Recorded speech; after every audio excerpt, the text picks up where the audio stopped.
कुमारण्णा खबरदार, कुछ भी नहीं कर सकता है आप, कुछ भी।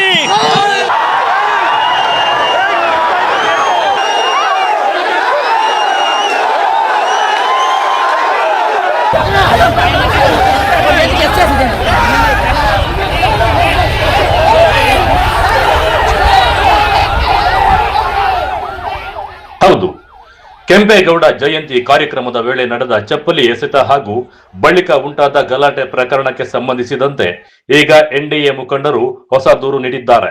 ನೂರಾರು ಬಿಜೆಪಿ ಜೆಡಿಎಸ್ ಕಾರ್ಯಕರ್ತರು ಜಿಲ್ಲಾ ಪೊಲೀಸ್ ವರಿಷ್ಠಾಧಿಕಾರಿ ಕುಶಾಲ್ ಚೌಕ್ಸೆ ಅವರಿಗೆ ದೂರು ಸಲ್ಲಿಸಿದರು. ಶಾಸಕ ಪ್ರದೀಪ್ ಈಶ್ವರ್ ಅವರ ಹೇಳಿಕೆಗಳು ಮತ್ತು ನಡೆನುಡಿಗಳು ಗಲಾಟೆಗೆ ಕಾರಣವಾಗಿದ್ದು ಜಾತಿ ಸಂಘರ್ಷಕ್ಕೆ ಪ್ರಚೋದನೆ ನೀಡಿವೆ ಎಂದು ದೂರಿನಲ್ಲಿ ಆರೋಪಿಸಲಾಗಿದೆ. ಈಗಾಗಲೇ ಚಪ್ಪಲಿ ಎಸೆತ ಪ್ರಕರಣದಲ್ಲಿ ಹಲವರ ವಿರುದ್ಧ ಎಫ್ಐಆರ್ ದಾಖಲಿಸಿ ಬಂಧಿಸಲಾಗಿದೆ.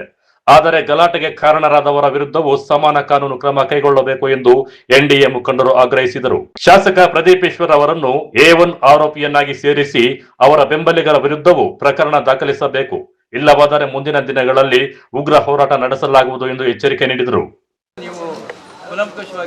ಚರ್ಚಿಸಿ ಆಕ್ಷನ್ ತಗೊಂಡ್ರೆ ಬಹಳ ಒಳ್ಳೆಯದು ಅಂತ ನಮ್ಮ ಅಭಿಪ್ರಾಯ. ಸರಿ, ಏನಾಗಿದೆ ಈಗ ಸುಮ್ಮನೆ 10 ಜನ ಅರೆಸ್ಟ್ ಮಾಡಿ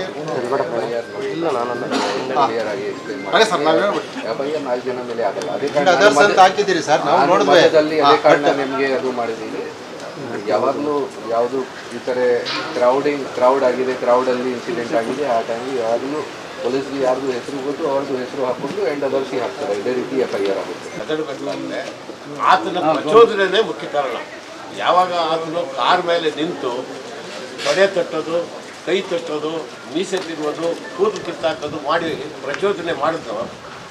ಒಬ್ಬ ನಿಷ್ಠಾವಂತ ಯಾರೋ ಒಬ್ಬ ಕೆಂಪೇಗೌಡ ಜಯಂತಿ ಅಂತ ಒಂದು ದೊಡ್ಡ ಆಚರಣೆ ನಾವು ಮಾಡ್ತಾ ಇರೋದು. ಕೆಂಪೇಗೌಡರಂತ ದೊಡ್ಡ ಇವ್ರನ್ನ ಪುರಾಣ ಪುರುಷರನ್ನ ನಾವು ಅವ್ರ ಜಯಂತಿನ ಆಚರಣೆ ಮಾಡ್ತಾ ಇದ್ದಾಗ ಈತ ಆ ರೀತಿ ವರ್ತನೆ ಮಾಡಿದಾಗ ಆ ಸಮಾಜದವರು ಕೆಂಪೇಗೌಡರಿಗೆ ಬೇಕಾಗಿರ್ತಕ್ಕಂಥ ಅನುಯಾಯಿಗಳು ಅವ್ರನ್ನ ಪ್ರಚೋದನೆ ಮಾಡಿ ರೊಚ್ಚಿಗೆ ಬರೆಸಿದ ಆತನೇ ಬೇಕಾಗಿ ಇದನ್ನ ಗಲಭೆ ಸೃಷ್ಟಿ ಮಾಡಿದ್ದಾನೆ ಅಂತ ನಮ್ಮ ವಾದ. ಅದೇ ರೀತಿಯಾದಂಥ ಕಂಪ್ಲೇಂಟ್ ಅದಕ್ಕೆ ಆ ಪ್ರಚೋದನೆಗೆ ಕಂಪ್ಲೇಂಟ್ಗೆ ನೀವು FIR ಹಾಕಿರ್ತೀರಿ. ಆದರೆ ಬಂದಿಲ್ಲ, ಪ್ರಚೋದನೆ ಮಾಡೋದಕ್ಕೆ ಅವನು ಬಂದಿದ್ದು ಸಂಘಕ್ಕೆ, ಕೆಂಪೇಗೌಡ ಜಯಂತಿಗೆ. ಗಾಂಧಿ ಜಯಂತಿಗೆ ಬಂದಿಲ್ಲ, ಅವನು ಅಂಬೇಡ್ಕರ್ ಜಯಂತಿಗೆ ಬಂದಿಲ್ಲ, ಇಂಡಿಪೆಂಡೆನ್ಸ್ ಡೇ ಬಂದಿಲ್ಲ. ಅವ್ರನ್ನ ಏನೋ ನಮ್ಮ ಜನ ನಮ್ಮ ಕ್ಷೇತ್ರದವರು ಏನೋ ಆರಿಸಿದ್ದಾರೆ. ಇನ್ನು MLA ತರ ಇರ್ಬೇಕು ಹೊರತು ಮೀಸೆ ತಿಳಿಯೋದು, ತಡೆ ತೊಟ್ಟೋದು ಸುಮ್ಮನೆ ಇರ್ತಾರೆ ಹುಡುಗರು ಈ ಕಾಲದಲ್ಲಿ. ಸಂವಿಧಾನ ಪ್ರಕಾರವಾಗಿ ನಡೀಲಿ, ಅದನ್ನ ನೀವು ಮಾಡಬೇಕು. ನಾವು ನ್ಯಾಯ ಕೊಡ್ಬೇಕು ಸರ್, ಒಂದು ಕಡೆ ನ್ಯಾಯ ಕೊಡಬೇಡಿ, ಎರಡು ಕಡೆ ನ್ಯಾಯ ಕೊಡಿ. ಸರ್ಕಾರ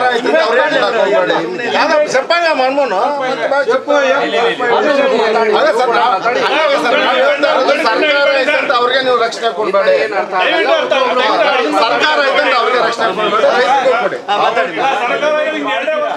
ಬಚ್ಚೇಗೌಡರು ಅಷ್ಟೇ ಯಾವುದು ಮಾಡಿಲ್ವಲ್ಲ. ಈ ರೀತಿ ತಲೆ ಕೆಲಸಗಳು ಮಾಡೋದು, ಫಂಕ್ಷನ್ಗಳು ತಪ್ಪಿಸ್ಕೊಳ್ಳೋದು.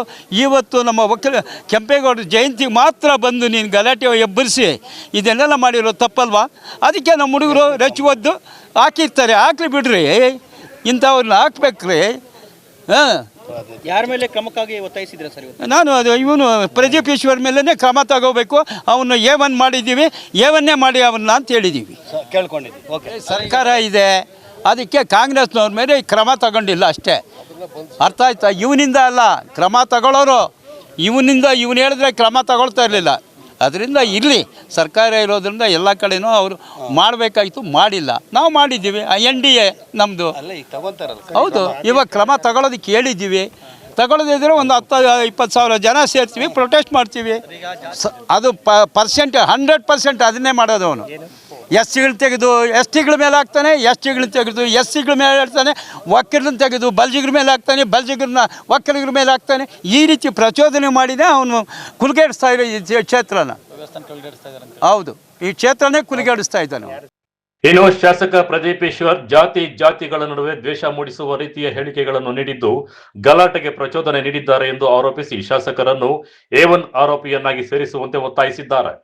ದೂರು ಸ್ವೀಕರಿಸಿದ ಜಿಲ್ಲಾ ಪೊಲೀಸ್ ವರಿಷ್ಠಾಧಿಕಾರಿ ಕುಶಾಲ್ ಜೋಗ್ಸೆ ಅವರು ಎಲ್ಲಾ ಆರೋಪಗಳನ್ನು ಕಾನೂನುಬದ್ಧವಾಗಿ ಪರಿಶೀಲಿಸಿ ಸೂಕ್ತ ಕ್ರಮ ಕೈಗೊಳ್ಳುವುದಾಗಿ ಭರವಸೆ ನೀಡಿದ್ದಾರೆ. ಕೆಂಪೇಗೌಡ ಜಯಂತಿ ಗಲಾಟೆ ಪ್ರಕರಣ ರಾಜಕೀಯ ತಿರುವು ಪಡೆದುಕೊಂಡಿದ್ದು, ಮುಂದಿನ ದಿನಗಳಲ್ಲಿ ಪೊಲೀಸ್ ತನಿಖೆ ಯಾವ ದಿಕ್ಕಿನಲ್ಲಿ ಸಾಗಲಿದೆ ಎಂಬುದು ಕುತೂಹಲ ಮೂಡಿಸಿದೆ. ಮಾಡ್ತೀವಿ, ಕೊಟ್ಟಿದ್ದೀವಿ.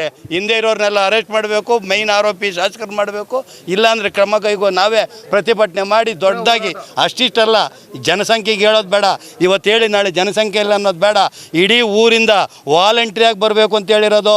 ನಾವು ಬರೀ ಪಾಂಪ್ಲೆಟ್ ಹೊಡಿಸ್ತೀವಿ, ಪಾಂಪ್ಲೆಟ್ ಹಳ್ಳಿ ಕಡೆ ಕಳಿಸ್ತೀವಿ, ನೀವು ಅದನ್ನು ಓದಿ ಅದರ ನಿಜಾಂಶ ಇದ್ದರೆ ಕೈ ಜೋಡಿಸ್ಬೇಕೆಲ್ಲರೂ ಅಂತೇಳಿ ವಿನಂತಿ ಮಾಡ್ಕೊತೀವಿ. ಅದೇ ರೀತಿ ಅವತ್ತು ನಾವು ಯಾವತ್ತು ಡೇಟ್ ಕೊಡ್ತೀವೋ ಅವತ್ತು ಅದ್ರ ಯಾವ ರೀತಿ ಜನ ಸೇರ್ತಾರಂತ ಅವತ್ತು ನಿಮಗೆ ಪ್ರೂವ್ ಆಗುತ್ತೆ. ಅವತ್ತು ಈ ಶಾಸಕರಿಗೂ ಅರ್ಥ ಆಗುತ್ತೆ, ನಾನು ಮಾತಾಡ್ತಾ ಇರೋದು ಸಂವಿಧಾನ ಬಿಟ್ಟು ಹೋಗ್ತಾ ಇದ್ದೀನಿ, ಇನ್ನು ಮುಂದೆ ಆದರೂ ತಿದ್ಕೊಬೇಕು ಅಂತ ಗೊತ್ತಾಗ್ತದೆ. ಸರ್ಕಾರ ರೂಲಿಂಗ್ ಇದ್ದಾಗ ನಮ್ಮ ಪರ ಇರ್ತಾರೆ, ಅವ್ರ ಪರ ಇರ್ತಾರೆ ಅಂತ ಗೊತ್ತೇ ಇದೆ. ಅದು ರಾಜ್ಯಕ್ಕೂ ಗೊತ್ತು, ನಮಗೂ ರಾಜಕಾರಣಿಯಾಗಿ ನನಗೂ ಗೊತ್ತಿದೆ.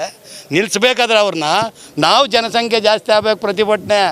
ಸರ್ಕಾರ ನನ್ನ ಹತ್ರಕ್ಕೆ ಬಂದು ನನ್ನ ಕೇಳ್ಕೊಬೇಕಂದ್ರೆ ನನ್ನ ಹಿಂದೆ ಇರೋ ಜನ ನೋಡ್ತಾನೆ ಸರ್ಕಾರ.